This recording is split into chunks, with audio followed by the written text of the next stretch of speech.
Bonjour à tous et bienvenue dans ce briefing des marchés du 2 décembre 2019. Comme tous les matins, nous nous retrouvons chaque jour pour faire un point sur l'actualité des marchés et décrypter les tendances à venir sur les différentes classes d'actifs. Alors avant de commencer, je vous laisse prendre connaissance de l'avertissement légal sur les risques.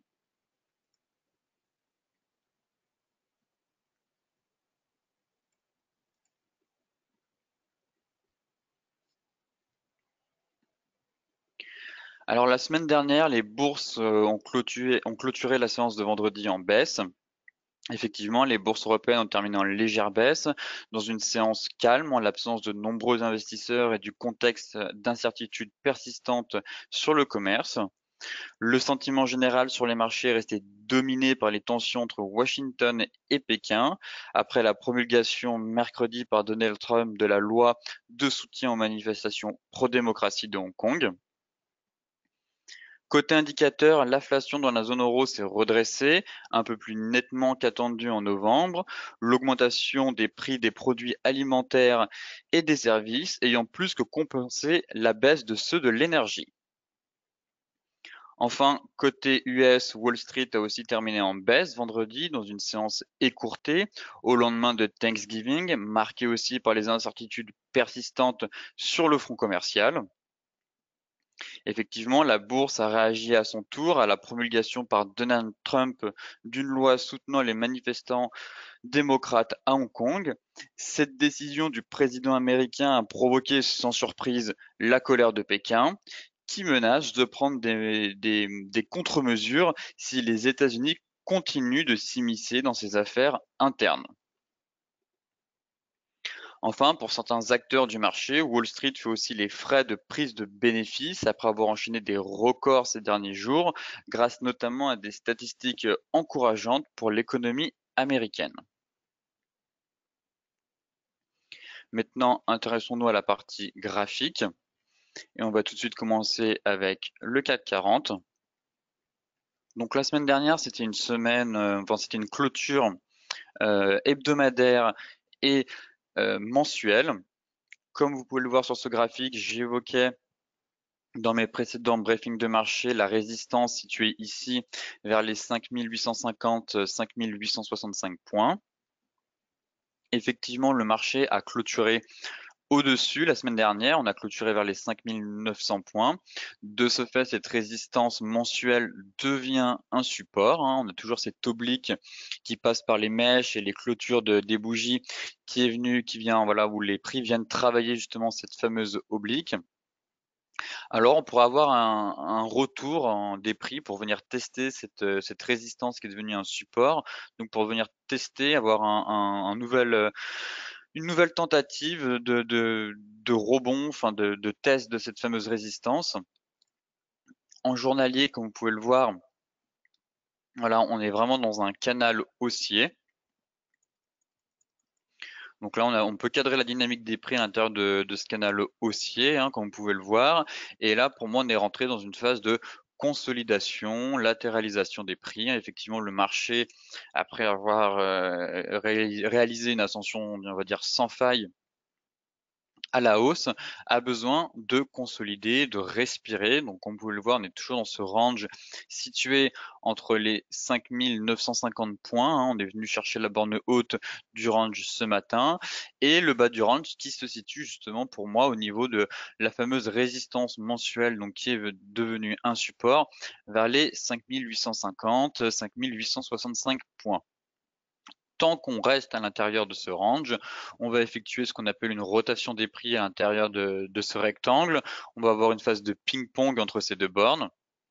Et seule une cassure ou un franchissement à la hausse ou à la baisse donnerait éventuellement un nouveau signal technique, soit pour une impulsion haussière, soit pour une correction plus prolongée, prononcée vers pour venir fermer le gap ici ou venir tester la borne du canal.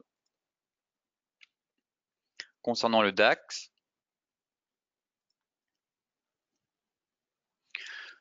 hein, c'est la même chose. On a toujours ce canal en hebdomadaire qui permet de cadrer la dynamique haussière des prix, hein. On s'approche donc de la fameuse résistance historique située vers les 13 450, 13 530 points.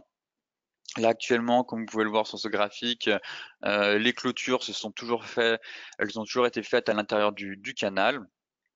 Là, on continue à monter doucement tout en longeant ce fameux canal haussier, hein.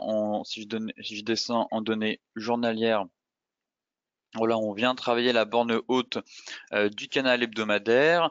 On a aussi ce petit canal là en journalier qui permet aussi de cadrer cette dynamique. Et pour moi, on a toutefois cette espèce de range ici, là qu'on vient de tester, qu'on est en train de franchir à la hausse. Attention quand même au bull trap comme on a pu avoir juste là, où les prix ont réintégré le range pour ensuite tester la nouvelle fois la borne basse et continuer à évoluer en fait dans une phase de latéralisation. Là actuellement, on essaye du moins de casser la résistance située vers les 13 300 points. On est actuellement à 13 330. Hein, comme je vous le disais, on a tout de même l'oblique haussière, enfin du moins la borne haute du canal qui vient freiner la hausse des prix. Toutefois, si on arrive à s'extraire à la hausse, alors dans ce cas-là, on pourrait retourner hein, éventuellement sur les anciens plus hauts historiques situés vers les 13 430, 13 500 points. Enfin, pour terminer les indices, on va s'intéresser au Dow Jones.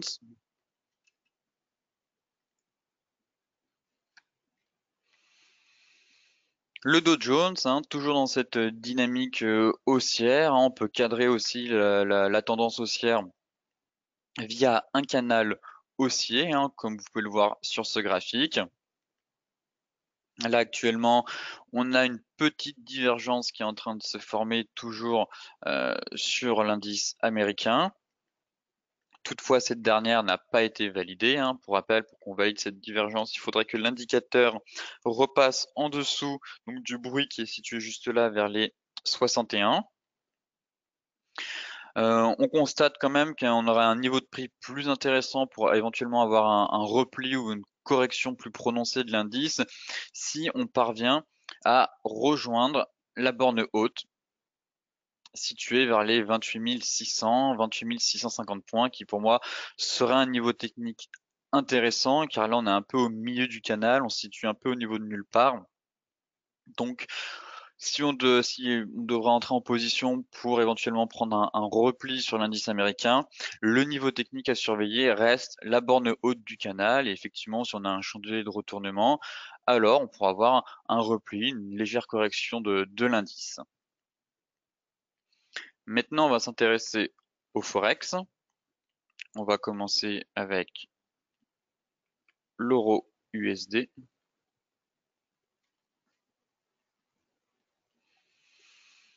Donc l'euro USD, hein, on est venu toujours tester notre zone de polarité, hein, située juste ici, vers les 1,1075.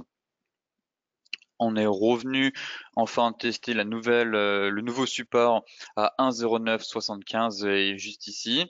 En 4 heures, c'est là que c'est intéressant.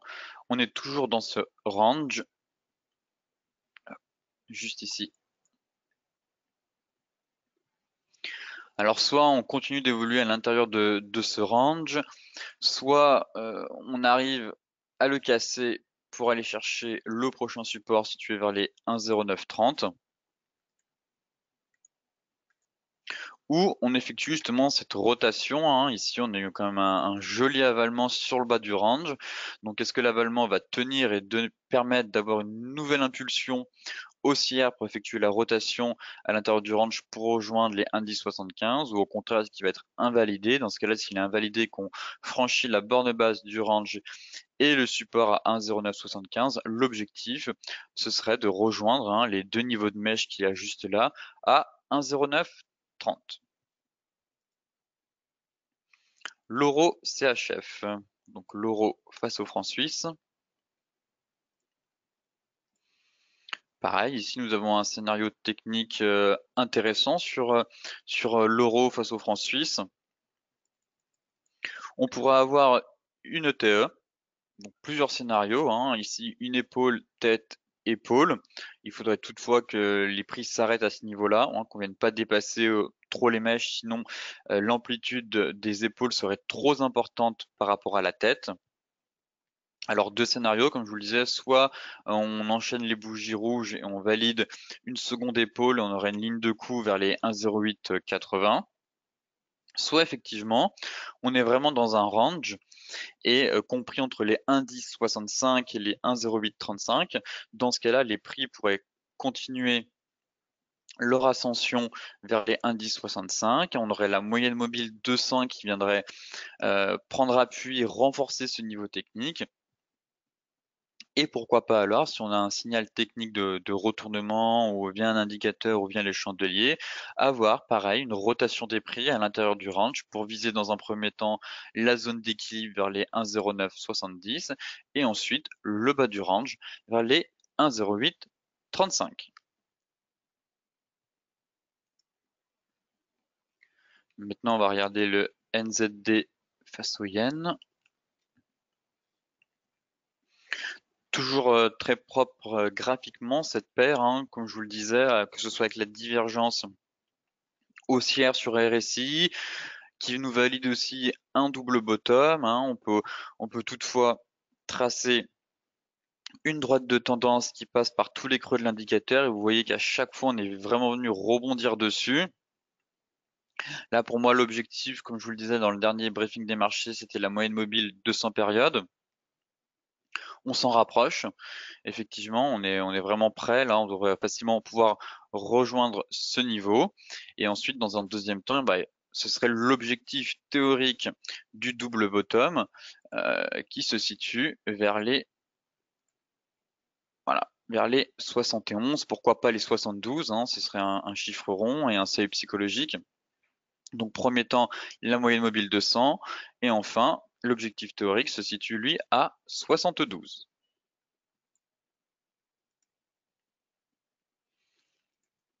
Enfin, l'USD face au franc suisse, donc le dollar. Alors la paire évoluait vraiment dans une phase de consolidation depuis plusieurs semaines, même mois. On avait ce premier rectangle ici en rouge qui correspondait à un niveau technique justement assez intéressant, vu que si on reprenait la dernière vague de baisse, hein, les prix sont venus consolider justement au niveau des 50% hein, du ratio de Fibonacci, validant, enfin formant aussi un double bottom. Là, on a essayé justement de valider à partir d'ici ce double bottom, hein, aussi ici, on a fait plusieurs mèches et on voit qu'on est parti en fait dans un range à l'intérieur d'un range. Clairement, on avait vraiment ce fort niveau technique ici qui correspond au niveau 50% de Fibonacci, le haut du range, la moyenne mobile 200 qui est venue s'aligner parfaitement à ce niveau de prix. Donc on est encore venu consolider à l'intérieur de ce range. Toutefois, la semaine dernière, on a enfin eu une clôture à l'extérieur du range. Alors pareil, hein, si on reporte l'objectif théorique, ce serait un repli, une accélération des prix vers les 1,0120 qui correspondent justement à ce niveau de prix-là. Donc c'est un objectif théorique assez cohérent et assez propre, surtout techniquement. On voit que ça correspond vraiment à un seuil clé. Et enfin, si ce double bottom est vraiment validé, l'objectif serait beaucoup plus haut, ce serait vraiment un retour des prix vers les 1,0210 et la tendance pourrait donc reprendre son droit et inscrire justement, retourner pourquoi pas vers les plus hauts du mois de mai. Toutefois, il faut toujours rester prudent et ne pas se faire piéger par un bull trap. À savoir, si là dans la séance, on a vraiment une bougie impulsive qui vient réintégrer le range, tout de suite, ça c'est un signal d'alerte qui nous dit que là, c'est une fausse cassure et qu'on pourrait avoir une nouvelle impulsion des prix à l'intérieur du range et vers la borne basse. Toutefois, dans le cas contraire, hein, si on n'a pas de bougie de retournement, le prochain seuil technique se situe toujours vers les 1,01. Enfin, pour terminer ce briefing des marchés avec le Forex, on va s'intéresser à l'euro NZD. pareil, hein, l'euro NZD était dans un range. Et aujourd'hui, on vient casser justement, on est en train de casser ce niveau qui est assez propre, hein. Aussi, on a la moyenne mobile 200, donc là, on est vraiment en train de franchir à la baisse les 1,7140. On pourrait presque valider un double bottom, un double top, pardon. Il est un peu larvé ici au niveau des sommets, c'est pour ça que je dis qu'on est plus dans un range. Dans un premier temps, on pourrait facilement rejoindre les 1,6945. Situé juste ici, et pourquoi pas l'oblique baissière. Si je prends les mèches, hop, en me mettant là, voilà. Tout dépend si je prends cette mèche là. Donc dans un premier temps, ce serait l'objectif à 1,6945 si la baisse continue, et enfin revenir tester ce prochain niveau de prix situé vers les 1,6830 qui correspondrait à des anciens supports, oui, un ancien niveau de support ici et de résistance, pardon, de résistance, ici de support. Donc on pourrait revenir tester les 1,6930 et ça correspondrait aussi à cette oblique haussière hein, qui passe par les plus bas. Donc tant que l'euro NZD ne parvient pas à réintégrer les 1,7140, hein, la dynamique là devrait rester baissière. Éventuellement pour avoir un pullback. Si on réintègre, tant mieux. Sinon, si on fait un pullback, ce serait voilà, les 1,6945 et les 1,6830. Maintenant, on va regarder les matières premières, enfin, surtout le pétrole, qui justement les prix du pétrole ont chuté vendredi assez lourdement, alors que la perspective de coupe supplémentaire dans la production de l'OPEP semble s'éloigner à quelques jours d'un sommet attendu. Alors, concernant le Brent,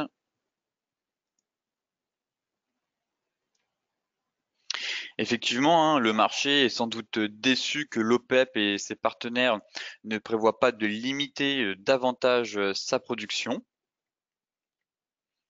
Alors, si on regarde ce graphique, on avait ce fameux canal haussier de court terme qui permettait de cadrer la dynamique, enfin la reprise haussière à très court terme.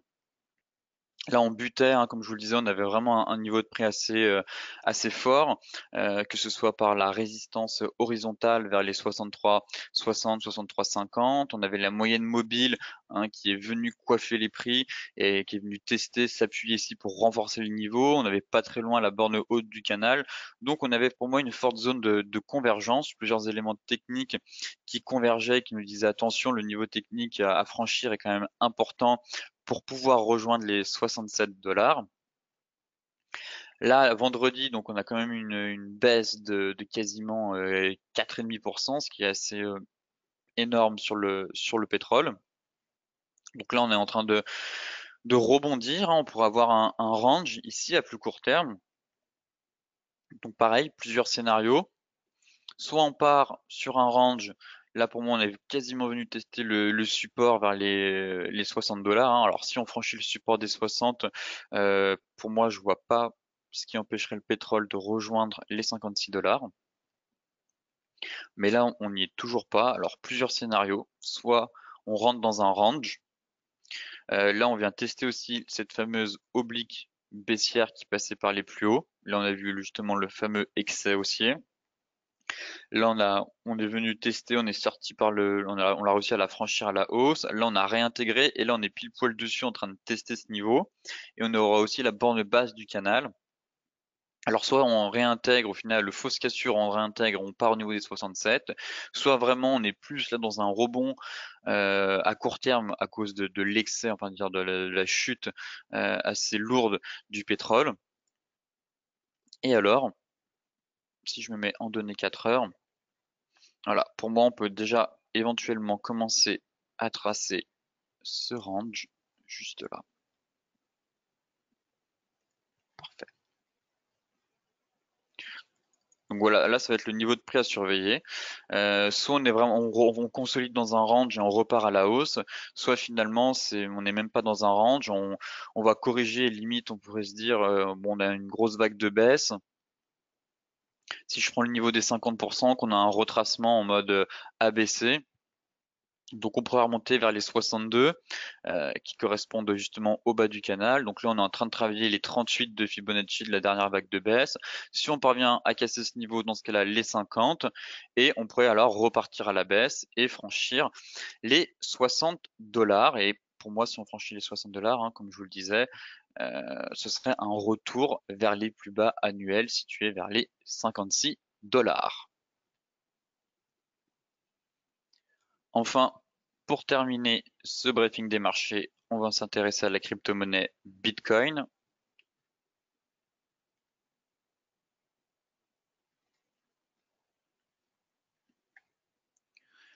Alors la crypto, durant le week-end, a enchaîné plusieurs séances de baisse, que ce soit samedi et dimanche.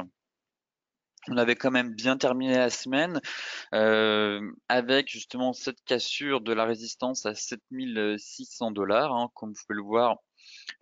Pour moi, c'était ce niveau-là que je surveillais pour éventuellement repartir tester, et pourquoi pas vers les 8800 dollars. Donc là, pareil, on casse. Et durant le week-end, les prix n'ont pas réussi à valider cette cassure de résistance. Là, on est en train de prendre appui sur la fameuse oblique baissière de l'ancien triangle descendant, et aussi, on va dire, de ce biseau qu'on a eu, mais qui pour moi a échoué, été invalidé. Donc on teste ce niveau technique, enfin du moins on teste cette oblique baissière. Alors soit les prix parviennent justement à reconquérir les 7600 dollars pour donner une nouvelle impulsion vers les 8000 dollars, soit on manque de carburant, vraiment, on manque de catalyseur haussier, de carburant, et on ne parvient pas à relancer, enfin du moins avoir une reprise haussière, et on retourne vers les 6840 dollars. Là, ce que j'aimais bien tout de même, c'était la divergence, mais durant le week-end, elle m'a quand même envoyé un signal technique que je n'aime pas trop, dans le sens où on avait quand même cette belle divergence haussière qui était validée. J'avais un objectif vers les 8500 dollars avec cette divergence. Et là, ce que j'aime pas, c'est qu'on avait réussi justement à franchir la ligne de neutralité située vers les 50. Donc, on pouvait repartir, et là on est venu la refranchir à la baisse, cette ligne de neutralité, et on a aussi franchi l'oblique qui passait par les deux creux, validant cette divergence. Donc j'ai bien peur que voilà, cette divergence manque de souffle, et qu'on n'arrive pas finalement à repartir à la hausse. Mais là, le dernier rempart pour moi, c'est cette fameuse oblique qu'on est en train de travailler dessus. Alors, est-ce qu'on effectue un pullback et on repart? Et dans le cas inverse, la divergence, pour moi, elle a fonctionné, mais l'objectif théorique n'a pas été atteint. Et dans ce cas-là, si on ne parvient pas à reprendre plus de hauteur que ça, on pourrait alors éventuellement partir exactement dans un range. Voilà, ici un nouveau range, et on aurait un retour vers les 6840. Et dans ce cas-là, si on invalide et que on a toujours une poursuite de la baisse, alors le prochain niveau technique clé reste les 6100, 5800 dollars. C'est vraiment cette zone de polarité qu'on a juste là. Et là, il faudra chercher éventuellement un signal pour enfin retourner cette tendance sur le Bitcoin. Ce briefing des marchés touche à sa fin. Pour celles et ceux qui sont intéressés, vous pouvez retrouver l'intégralité de l'article sur le site DailyFX. Je vous mets aussi le lien dans la description de la vidéo. Enfin, petit rappel, j'organise un webinaire le 4 décembre à 14 h sur la partie 2 de l'indicateur Ishimoku. Donc pareil, je vous mets le lien d'inscription dans la description de la vidéo.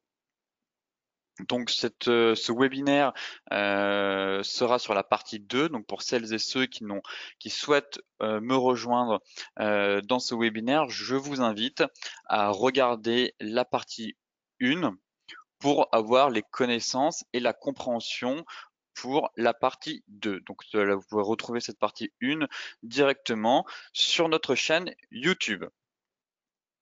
Sur ce, je vous souhaite une excellente journée et de très bons trades sur les marchés. On se retrouve demain matin pour un nouveau point sur les marchés.